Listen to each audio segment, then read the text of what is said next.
ఇప్పటిదాకా అంటే గురుగారు మన ఇంట్లో లాగా కొంచెం కొంచెం ప్రసాదాలు చేసుకోం కదా! చాలా ఎక్కువే చేస్తాం. మరి ఇది బయట పడిన తర్వాత కూడా చాలా వరకు అక్కడ లడ్డూలుంటాయి కదా!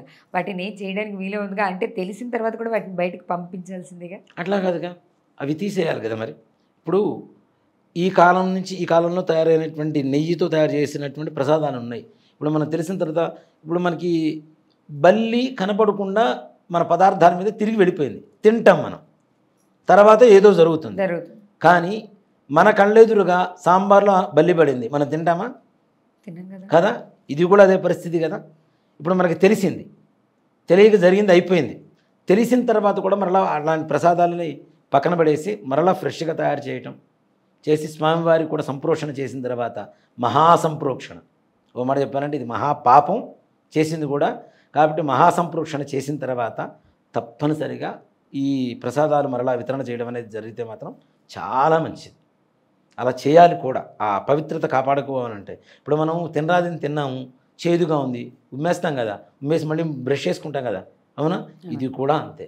కాబట్టి తప్పనిసరిగా సంప్రోక్షణ చేయాలి. మనం నోట్లో చేదు పదార్థం పడితే ఏకన మనం బయటికి ఉమ్మేసి మనము బ్రష్ చేసుకుంటున్న పరిస్థితుల్లో ముల్లోకాలు లేనటువంటి ఆ యొక్క భగవంతుడికి అపవిత్రత చేకూరింది, అపవిత్రత సంతరించేలా చేశారు అంటే దాని సంప్రోక్షణ చేయవలసినటువంటి కర్తవ్యం తప్పనిసరిగా ఉంది.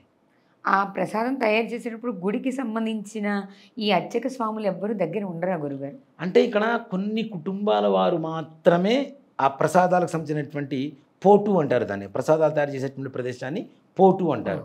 ఆ పోటులో ఉండేటువంటిది కొంతమందికి మాత్రమే అవకాశం ఉంటుంది. ఇక్కడ ఒకటి చెప్తానమ్మా, మీరున్నారు, మీ మీద మీ బాస్ ఒకటి ఉన్నారు, ఇది చేయాల్సిందే అంటే చేయాల్సిందా లేదా? చెయ్యాలి. చేయకపోతే మీకు జీవనం లేదు కదా, అవునా? అక్కడ జరిగింది అది, భయపెట్టి భంగపెట్టి. ఇప్పుడు అందులో ఆ సమయంలో ఉన్నటువంటి వ్యక్తికి ఎదురు తిరిగితే ఏమైంది అనేది చాలామంది చూశారు. ఒక వీడియో చిన్న మీడియాలో వదిలిపెట్టినా, వ్యతిరేకంగా మాట్లాడినా, ఎలాంటి హింసలు జరిగినాయో, ఎన్ని కేసులు పెట్టారో, ఏమైనాయో అందరికీ తెలుసు. కేసులు పెట్టేవాడి మీదనే 100 కేసులు ఉన్నా సరే మళ్ళీ పక్క వాళ్ళ మీద మాత్రం కేసులు పెడుతుంటాడు.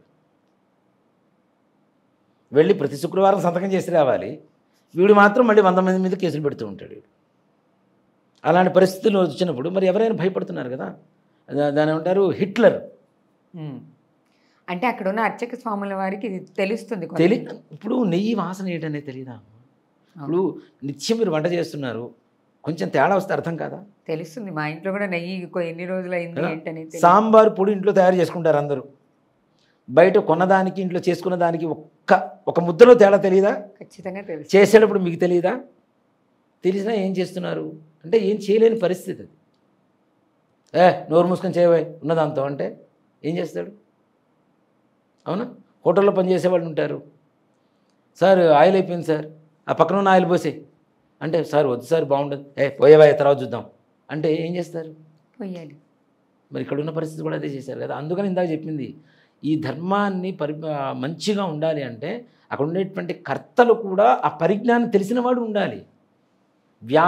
లాభాపేక్ష అనేటువంటిది లేనటువంటి వాళ్ళు, ధర్మం తెలిసినటువంటి వాళ్ళు, అక్కడ ఆగమం తెలిసినటువంటి వాళ్ళు, ప్రసాదం తయారు చేసేటువంటి విధానంలో ఏదైతే మోతాదులు ఉన్నాయో అవన్నీ కూడా ప్రధానంగా తెలిసినటువంటి వాళ్ళు, అట్లాంటి వాళ్ళని ఉండాలి తప్పనిసరిగా. అలా ఉండకపోతేనే ఇదో ఇవాటి రోజున పరిస్థితులు. అసలు ఎలా చేస్తారు గురుగారు? అంటే ఇప్పుడు లడ్డూకి ముఖ్యంగా మీరు చెప్పిన 108 ప్రసాదాలు, నేనైతే ఇప్పటిదాకా స్వామివారికి 108 ప్రసాదాలు వినలేదు, అవి 24కి వచ్చాయని కూడా తెలియదు, మీ ద్వారానే తెలుసుకున్నాం. ఇప్పుడు ప్రధానమైన లడ్డూకి, స్వామివారికి సమర్పించే లడ్డూలో ఏమి ముఖ్యంగా ఉండాలి అనే నియమం ఉంది? దాంట్లో ముఖ్యంగా ఆవు నెయ్యి, గోఘృతం. ఆవు నెయ్యి. ఇప్పుడు మనం హోమం చేసేటప్పుడు ఆవు నెయ్యి వాడతాం. దానికి విశేషం ఏంటంటే దేవానాం ఆద్యమాహారం అని చెప్పి శాస్త్రం ఉంది. దేవతలకు ఆహారం ఏంటంటే ఆద్యమే. ఏ ఆద్యం? గోఘృతం. అది మాత్రమే ఆద్యం అవుతుంది. అలాంటి దాన్నే ఎక్కువగా పవిత్రంగా వాడుతూ ఉండాలి.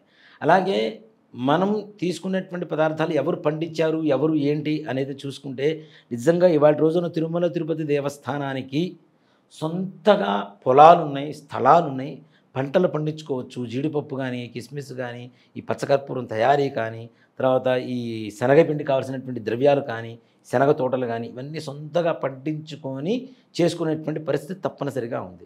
ఇప్పుడు పూల తోటలు ఉన్నాయి. స్వామివారికి తోమాల సేవ అంటాం కదా. తోమాల సేవ అంటే పూలదండల అలంకరణ, అవునా? ఆ తోమాల సేవకు తెచ్చినటువంటి తోమాలు ఏవైతే దండలు ఉన్నాయో అవన్నీ కూడా ఒక ఊరిలో ఉండేటువంటి వాళ్ళు మాత్రమే పండిస్తున్నారు, పంట చేస్తున్నారు, పూలు పోస్తున్నారు. కొంతమంది మాత్రమే అది కట్టేటువంటి మాలికలు ఉంటారు, వాళ్ళే కడుతూ ఉంటారు. అలా వాటికి ఉన్నప్పుడు వీటి కూడా నువ్వు ఎందుకు చేయకూడదు? ఆ పవిత్రత కాపాడాలి అనుకునేటువంటి భావన ఉంటే తప్పనిసరిగా చేయొచ్చు కదా. అది మన కనసంలో జరుగుతూ ఉంటుంది కాబట్టి దాంట్లో ఎక్కడా కూడాను రాంగ్ అవకాశం లేదు. కాబట్టి ఇలాంటివి చేయడానికి కూడా అది అవకాశం ఉంది. ఉన్న అవకాశాన్ని సద్వినియోగపరచుకోకుండా ఎంతసేపటికి ఇక్కడ ఒకటి చెప్తానమ్మా, ప్రపంచం మారిపోయింది. కలిధర్మం మీరు చెప్పినట్టుగా దీంట్లో కూడా ఏదన్నా లోటుపాట్లు చేయకూడదు అంటే చేయాలనుకున్న దరిద్రగుట్టు ఆలోచన ఉంటే ఎక్కడైనా చేస్తూనే ఉంటాడు. స్వామివారు అక్కడ నిజంగా ఉన్నారు అని వెళ్ళి దండం పెడుతున్నప్పుడు ఆయనకు అన్యాయం చేస్తున్నావు అన్న ఆలోచన ఎందుకు రావట్లేదు నీకు? వెళ్తావు, తలకు గుడ్డ చుట్టుకుంటావు, నెత్తిన తలంబరాలు పెట్టుకుంటావు, తిరుగుతావు, అన్నీ చేస్తావు, మళ్ళీ పక్కకు వచ్చి ప్రసాదం తుప్పుకొని బయటకు ఉమ్మేస్తావు. అలాంటి వాడికి నువ్వెందుకు అసలు? నాకు నమ్మకం లేదు, నేను రాను, ఇంకోళ్ళని పెట్టి చేయించుకోమని చెప్పు. అలా చేస్తే ఎక్కడ ముఖ్యమంత్రి హోదా ఎక్కడ ఇదైపోతుందో ఈ బాధ. నమ్మనివాడిని ఇప్పుడు నమ్మనివాడిని తీసుకొచ్చి ఎంత చేయిస్తే ఉంది? నమ్మేవాడిని ఎవరైనా నిజంగా కూలి వాళ్ళైనా సరే. అందుకనే చూడండి, ఇప్పుడు అక్కడ మనకి పొద్దున్నే తాళం తీసేవాళ్ళు కూడా ఎవరుంటారు? యాదవులు ఉంటారు, గొల్లలు. మనకు గొళ్ళెము అనేటువంటి పదం కూడా అక్కడి నుంచి వచ్చింది. గొల్లలు తీసేటువంటి తాళం కాబట్టి గొళ్ళెము అనేటువంటిది వచ్చింది మనకి. ఇంటికి గొళ్ళెం వేసారా అని, ఇప్పుడు గొళ్ళాలు లేవులండి, ఇప్పుడు వాకులు గీకులు అంటున్నాం కానీ గొళ్ళెం వేసారా అని చెప్పాడు. గొళ్ళెము అనేటువంటి పదం కూడా అక్కడి నుంచి వచ్చింది. గొల్లవారు పొద్దున్నే వచ్చేసి ఆయన తాళం తీసేవారు. ఇప్పుడు కూడా అదే ఆచారం, వాళ్ళ వంశీకులు మాత్రమే వచ్చి తీస్తూ ఉంటారు. అలాంటి సంప్రదాయాలు పాటిస్తున్నప్పుడు మరి ఇవి కూడా చేయడానికి అవకాశం ఉంటుంది కదా. ఈ అపవిత్రంగా ఎవరో పండించింది, ఎవరో చేసింది. నిజంగా ఒక మాట చెప్పాలి అంటే స్వామివారికి నివేదన పెట్టే దాంట్లో పెరుగన్నం కూడా అది మట్టి కుండలో ఇప్పటికీ తొండమాన్ చక్రవర్తి కుమ్మరి చేసినట్టి తొండమాన్ చక్రవర్తి అని ఒక పాటలో కూడా వస్తుంది కదా. అంటే ఆ కుమ్మరి వంశంలో ఉన్నటువంటి వాళ్ళు తయారు చేసినటువంటి కుండలోనే ప్రతినిత్యం నివేదన పెడతారు. ఇక్కడ ఇంత పవిత్రత ఇవన్నీ కాపాడుతున్నప్పుడు అంటే జనాలకి నాటకం కోసమా, బిల్డప్ కోసమా, జనాన్ని మోసం చేయడం కోసమా? మోసం చేయడానికి అవకాశం ఉన్న ప్రతి చోట మోసం చేసుకుంటూ జనాలకి మిగిలిన వాటిలో మాత్రం మేము చేస్తున్నామని చెప్పడం కోసమా? కాదు కదా. ఏదైనా ఒక సంప్రదాయం ఉంటే, ఒక పద్ధతి ఉంటే దాని ప్రకారం చేయాలి. అవకాశం ఉన్నప్పుడు దాన్ని సద్వినియోగపరచుకోవాలి. అలా సద్వినియోగపరచుకోకుండా అపవిత్రమైనటువంటి సామాన్లు ఎక్కడెక్కడ నుంచి తీసుకొచ్చేసి మరి ఇంతకాలం ఏం చేశారు?